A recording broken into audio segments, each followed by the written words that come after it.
Chapter 7. Unexpected Encounters. Fighter. Just after leaving Kiev, heading southwest, as he turns a corner, Ivan collides with a solid mass of muscle and camouflage. He stumbles back, his hand reaching for his weapon, only to freeze as he takes in the sight before him. Two men stand blocking his path, their faces hard and weathered beneath their military caps. On their sleeves, the unmistakable patch of the Azov Battalion, the controversial Ukrainian volunteer militia, known for its far-right leanings and fierce commitment to defending Ukraine against Russian aggression. For a moment, Ivan and the Azov fighters simply stare at each other, tension crackling in the air between them. Then, to Ivan's surprise, one of the men lowers his weapon and extends a hand. "You look like you could use some help, friend," he says, his voice gruff but not unkind. Ivan hesitates for a moment, his instincts warring with his desperation. He has heard stories about the Azov Battalion, rumors of their extremist views and their sometimes brutal tactics. But he also knows that they are Ukrainians, that they are fighting for the same cause as he is. Slowly, cautiously, he reaches out and grasps the offered hand. "Dyakuyu, thank you," he says, his voice hoarse from exhaustion and stress. "I'm trying to go to the border. I have just left the city." The Azov fighter nods, understanding etched into the lines of his face. "You're not the first," he says. "The Russians are getting bolder, pushing deeper into the city. We've been trying to hold them back, but—" He trails off, his eyes haunted. As Ivan falls into step beside the Azov men, he can't help but feel a sense of unease. He knows the reputation of this group, knows the accusations of neo-Nazism and far-right extremism that dog their steps. And yet, in this moment, they are his allies. His brothers in arms against a common enemy. They move through the oblast like ghosts, the Azov fighters leading Ivan through a maze of unbeaten streets and abandoned villages. They speak little, but Ivan can sense the bond between them, the shared commitment to defending their homeland at any cost. Finally, as dawn begins to break over the horizon, they reach the outskirts of Vinnytsia. The Azov fighters pause, turning to Ivan with serious expressions. "This is where we part ways," one of them says. "The border is about 100 kilometers to the west. Stay off the main roads, and you should be able to make it." Ivan nods, gratitude and relief welling up in his chest. "Thank you," he says again, the words feeling inadequate in the face of what these men have done for him. "I won't forget this." The Azov fighter clasps his shoulder, his grip firm. "We're all in this together," he says, his voice fierce with conviction. "We're all fighting for Ukraine. Never forget that." With a final nod, the Azov men melt back into the shadows, leaving Ivan alone once more. He takes a deep breath, squaring his shoulders against the weight of all he has seen and experienced. He knows that his encounter with the Azov Battalion will stay with him, that it will complicate his understanding of this war and those who fight in it. But for now, he has to focus on the task at hand, on getting back to his unit, back to the fight. And so, with a silent prayer for Nadia and for his country, Ivan sets off into the uncertain dawn, ready to face whatever challenges lie ahead. He is a Ukrainian soldier, a defender of his homeland, and he will not rest until his nation is free. As Ivan makes his way through the streets of Vinnytsia, the capital city of the oblast with the same name, his mind wanders to the events that have led to this moment, to the long and painful history that has brought Ukraine to the brink of destruction. He thinks of the conflict in Donbass, which has been simmering since 2014. What began as protests against the government of then-President Viktor Yanukovych quickly spiraled into a full-blown war, with Russian-backed separatists seizing control of large swaths of eastern Ukraine. The Azov Battalion emerged in the early days of that conflict, formed by volunteers who took up arms to defend their country against what they saw as a foreign invasion. They fought bravely in the battles for Mariupol and other key cities, earning a reputation as some of the most effective fighters on the Ukrainian side. But the war in Donbass has also seen its share of atrocities and tragedies. Ivan's mind flashes to the events in Odessa on May 2, 2014, when clashes between pro-Ukrainian and pro-Russian protesters culminated in a fire at the trade union's house that claimed the lives of 42 people, most of them pro-Russian activists. The images of the charred bodies, of the desperate people jumping from windows to escape the flames have seared themselves into Ivan's memory. It is a reminder of the terrible human cost of this conflict, of the way that violence can spiral out of control and consume the innocent. In the years since, the people of Ukraine have struggled to come to terms with these events, to find a way forward in a country torn apart by war and division. For some, the Azov Battalion and other volunteer militias are heroes, the only ones willing to stand up and defend Ukraine against Russian aggression. But for others, they are a troubling symbol of the country's descent into violence and extremism, a sign that the dream of a democratic, European Ukraine is slipping away. Ivan knows that many in the international community view the Azov fighters with suspicion, seeing them as neo-Nazis or far-right extremists. And yet, as he thinks of the men who helped him escape, of the courage and sacrifice he has witnessed on the front lines, Ivan can't help but feel a sense of solidarity with these fighters. They are Ukrainians, just like him, fighting for their homes and their families against an enemy that seeks to destroy everything they hold dear.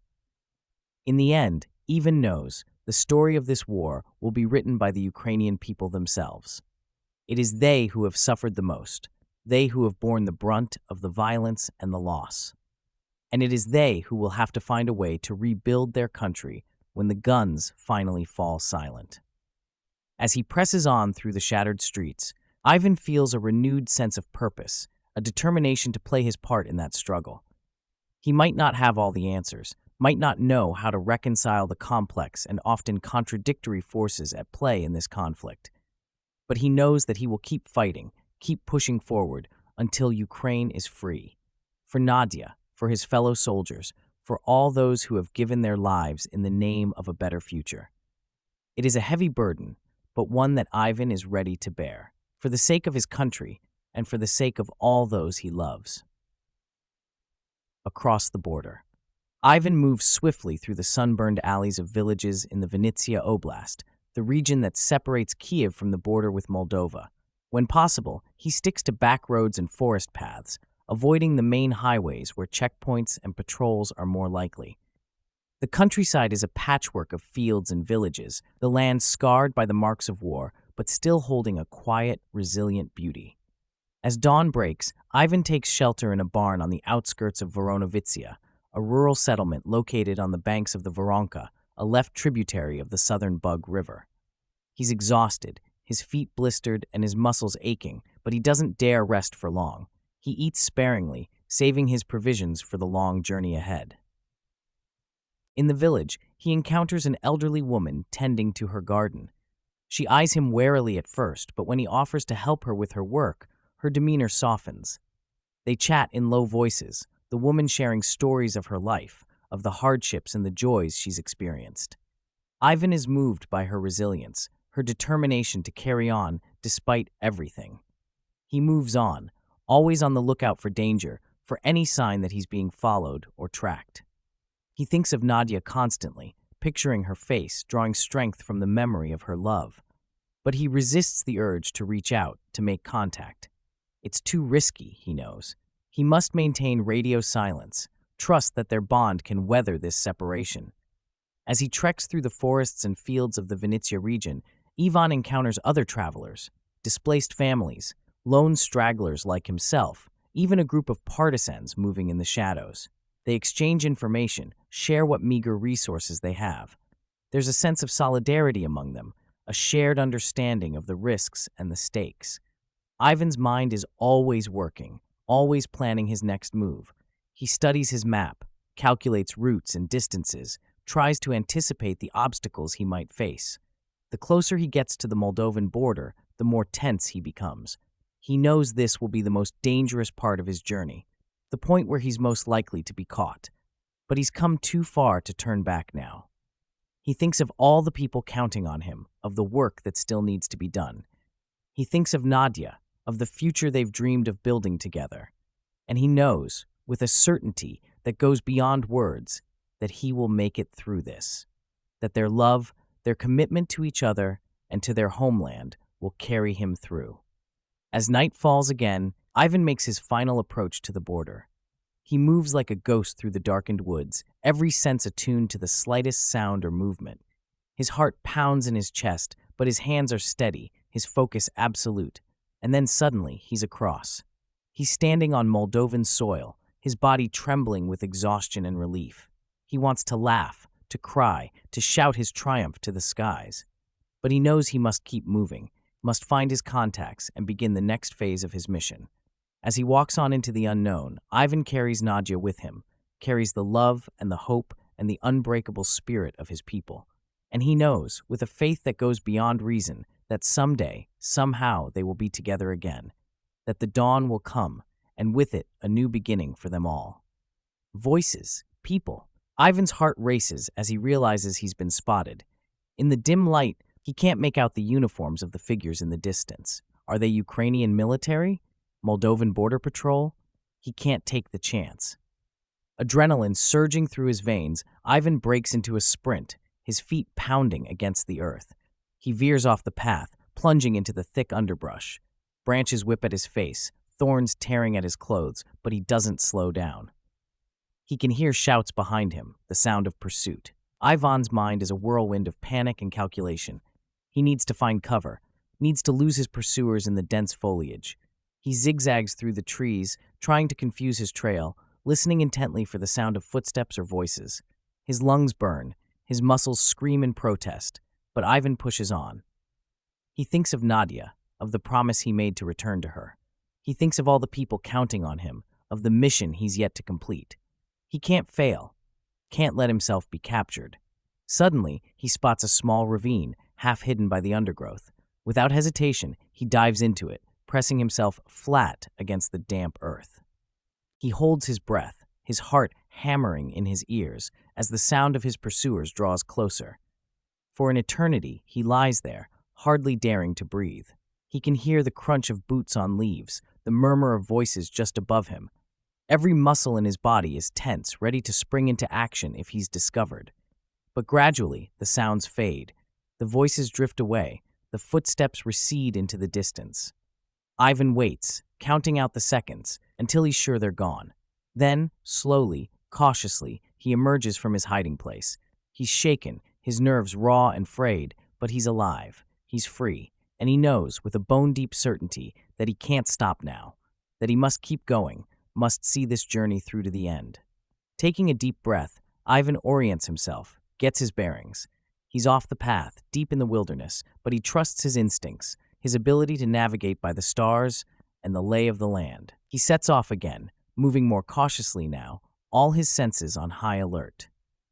As he walks, Ivan tries to calm his racing thoughts, to focus on the task at hand. He knows the road ahead will be long and perilous, knows that he will face many more challenges and dangers before he reaches his destination. But he also knows that he's not alone, that even in this moment of solitude, he carries the love and the strength of all those who are fighting alongside him. Nadia, his comrades in the resistance, the brave souls he's met along the way. And so with every step, Ivan reaffirms his commitment, his determination to see this through. For himself, for Nadia, for the future they dream of building together. He will run, he will hide, he will do whatever it takes, because in the end he knows that their love, their hope, their unbreakable spirit will always find a way, that no matter how dark the night, the dawn will come, and with it, the promise of a new day, a new beginning, a new chance to build the world they know is possible. Europe. Ivan emerges from the wilderness. His heart keeps pounding in his chest after barely escaping from his captors, and he knows they would be searching for him. Every sound, every flicker of movement made him flinch, his nerves stretched to the breaking point. But as he takes in his surroundings, a wave of relief washes over him. He's made it. He's in Moldova, in safe territory. He knows he can't rest yet, though. His ultimate goal is to reach Romania, where he can freely communicate with the outside world, where he can finally share the message of peace that burns in his heart. As Ivan makes his way through the Moldovan countryside, he's struck by the kindness and generosity of the people he meets.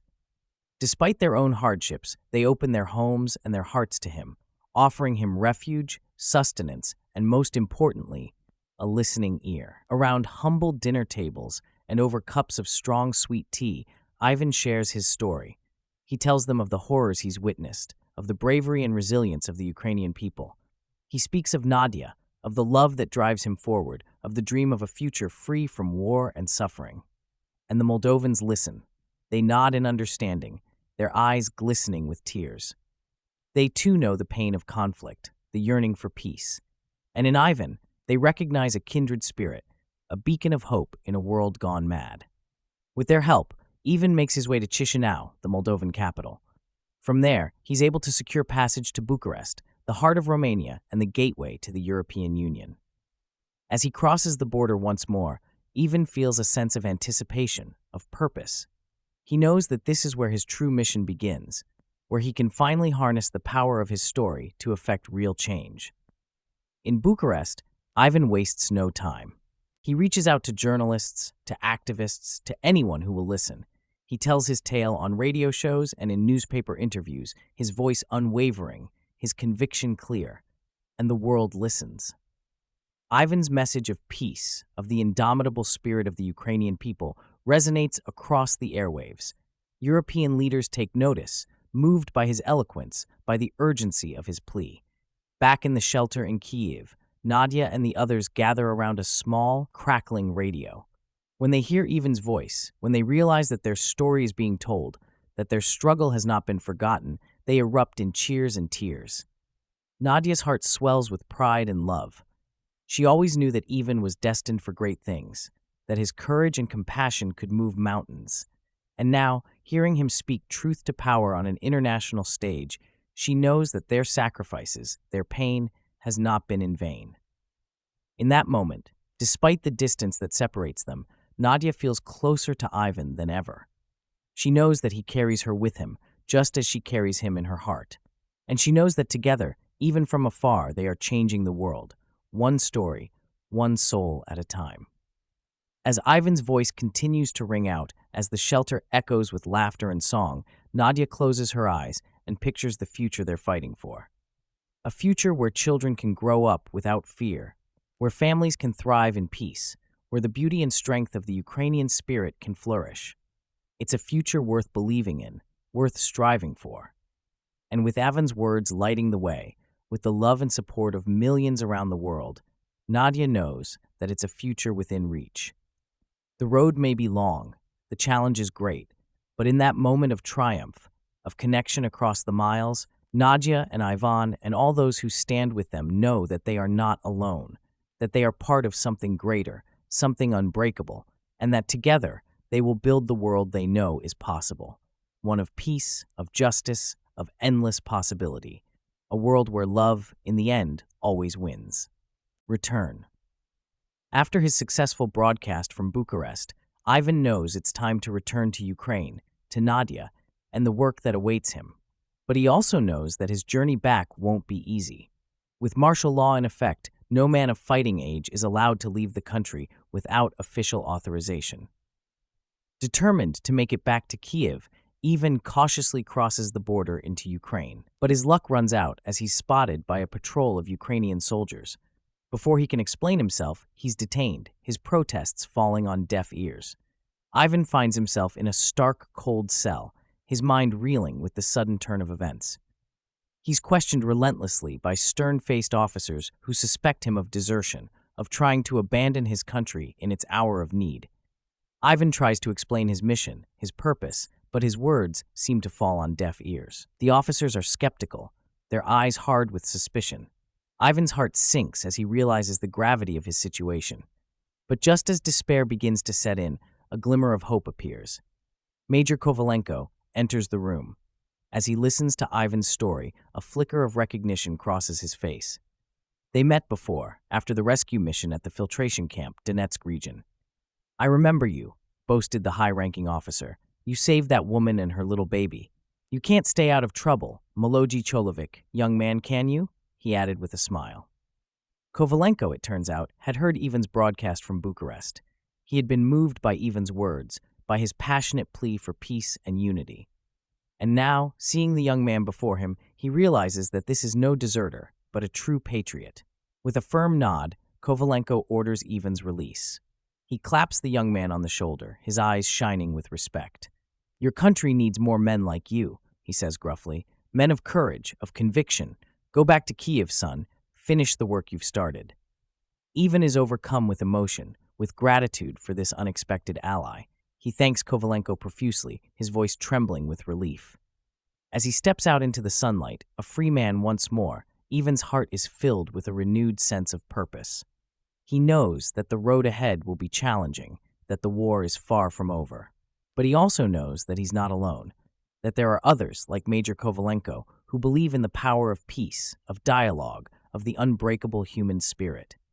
With a spring in his step, Ivan sets off towards Kiev, towards Nadia, and the life they've fought so hard to protect. He carries with him the hopes and dreams of a nation, the love and support of countless souls around the world. And he knows, with a certainty that goes beyond words, that together they will prevail. That the dawn will come, and with it, a new era of peace and prosperity for Ukraine. As Ivan walks, his mind is filled with visions of the future, of laughter-filled streets and thriving communities, of a land healed and whole once more. And at the center of it all, the unwavering love between him and Nadia, a bond that has weathered the worst of storms and emerged stronger than ever. With each step, Ivan feels the weight of the past lifting from his shoulders, replaced by the lightness of hope, of possibility. He knows that there will be more struggles ahead, more obstacles to overcome. But he also knows that he's ready, that they're all ready. The brave men and women of Ukraine, the allies they've found in the most unexpected places, the global community that has rallied to their cause. Together, they will write a new chapter in the story of their nation, a story of resilience, of unity, of the triumph of the human spirit. And Ivan will be there, every step of the way, holding fast to the love and the hope that have carried him through the darkest of times.